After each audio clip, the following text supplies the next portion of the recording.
Oliver twist अध्याय 6।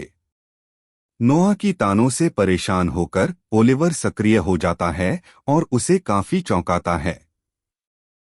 महीने की ट्रायल समाप्त होने के बाद ओलिवर को औपचारिक रूप से प्रशिक्षु बना दिया गया। इस समय का मौसम काफी बीमार था।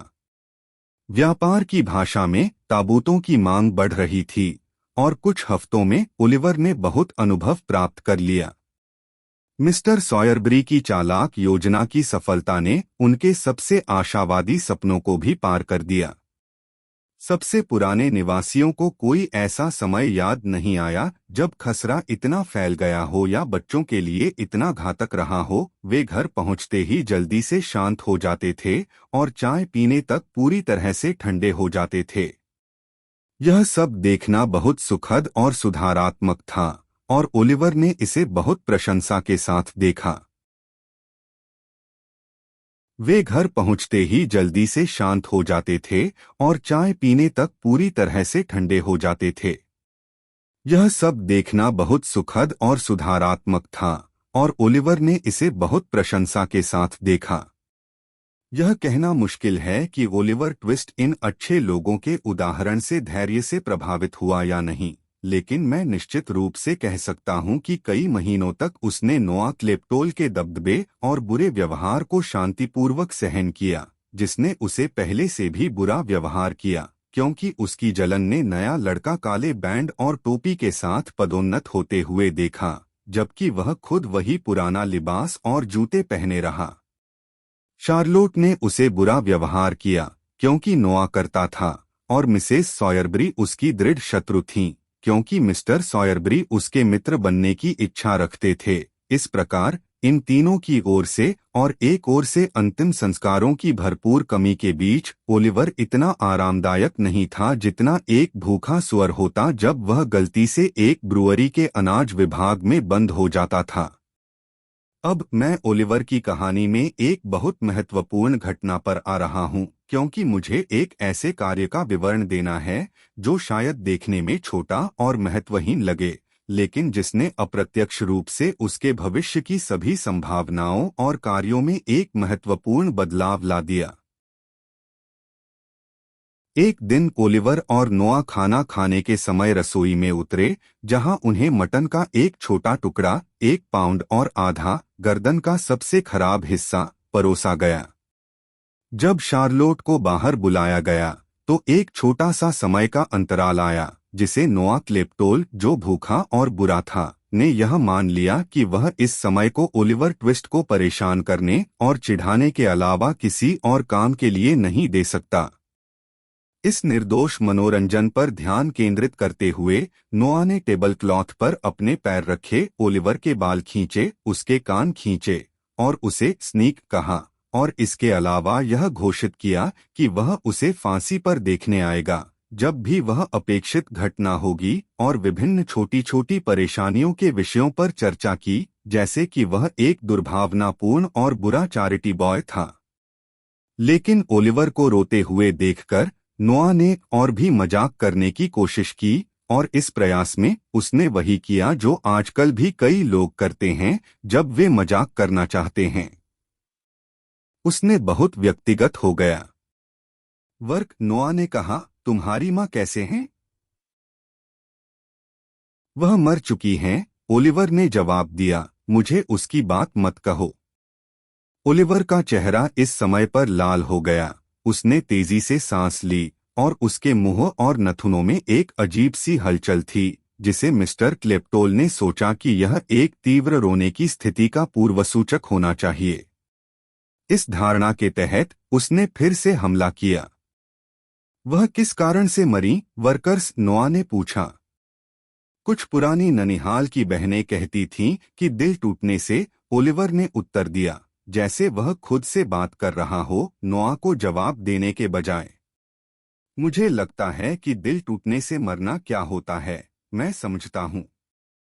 टोल दे रोल लोल लोल राइट फोल लायरी, वर्कर्स, नोआ ने कहा, जब एक आंसू ओलिवर के गाल पर बह रहा था।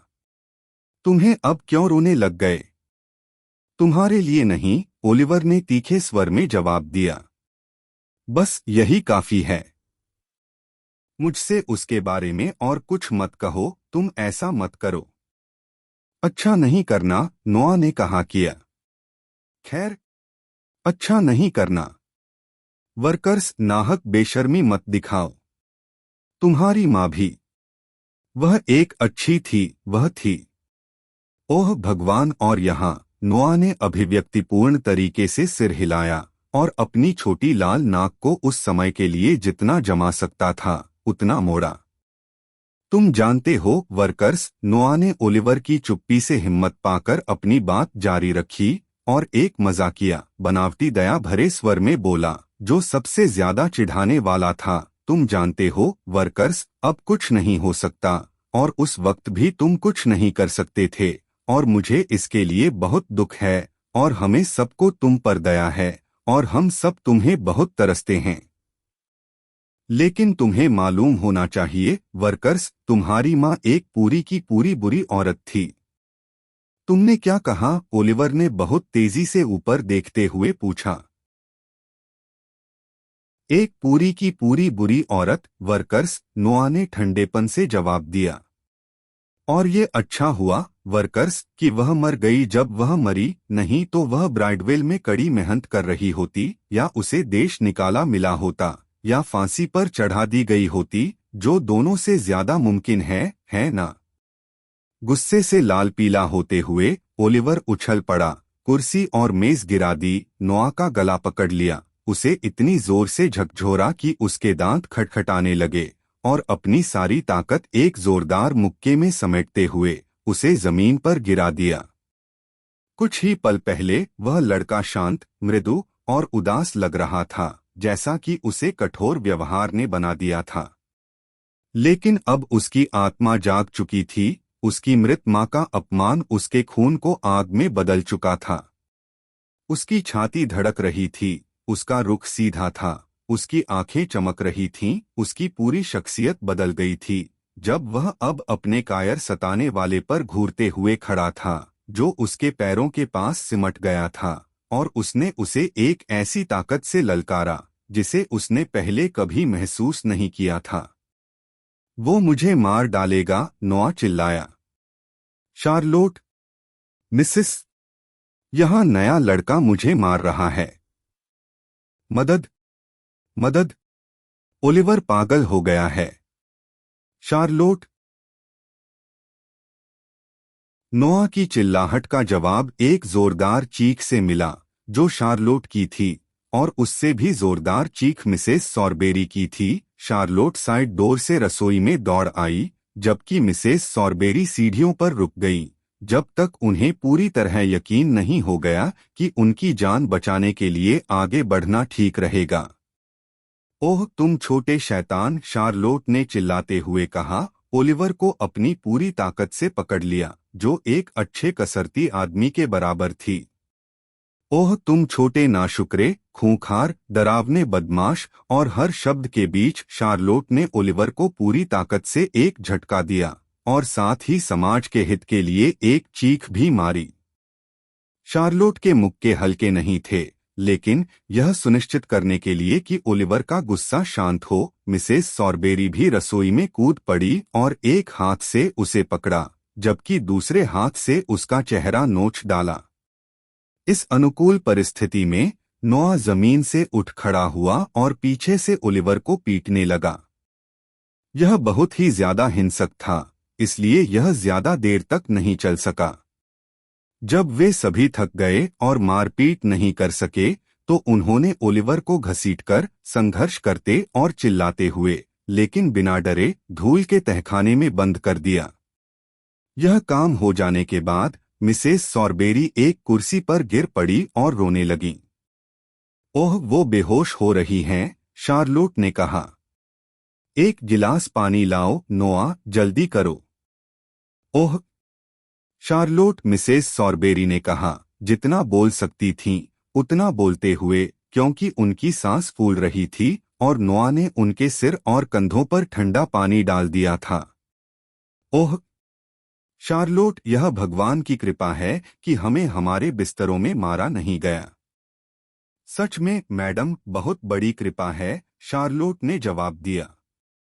मुझे उम्मीद है कि इससे मालिक को समझ आ जाएगा कि वो इन खतरनाक बच्चों को फिर से घर में न लाएं, जो पैदा ही हत्यारे और चोर बनने के लिए होते हैं। बेचार नोआ। जब मैं आई तब वो तो मरते मरते बचा था।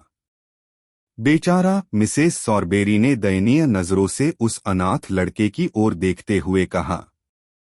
नोआ, जिसका ऊपरी कमीज का बटन ओलिवर के सिर के ताज के बराबर हो सकता था, अपनी कलाई के अंदरूनी हिस्से से अपनी आंखें मलने लगा और कुछ नकली आंसू और सिसकियां दिखाने लगा।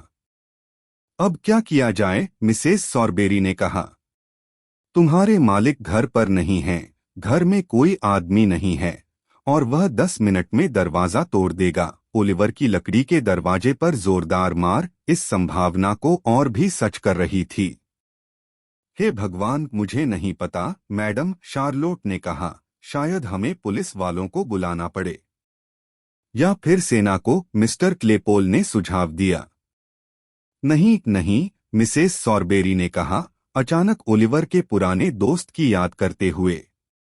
नोआ, मिस्टर बम्बल के पास दौड़ो और उन्हें तुरंत यहाँ आने को कहो। 1 मिनट भी देर मत करना। अपनी टोपी की चिंता मत करो, जल्दी करो।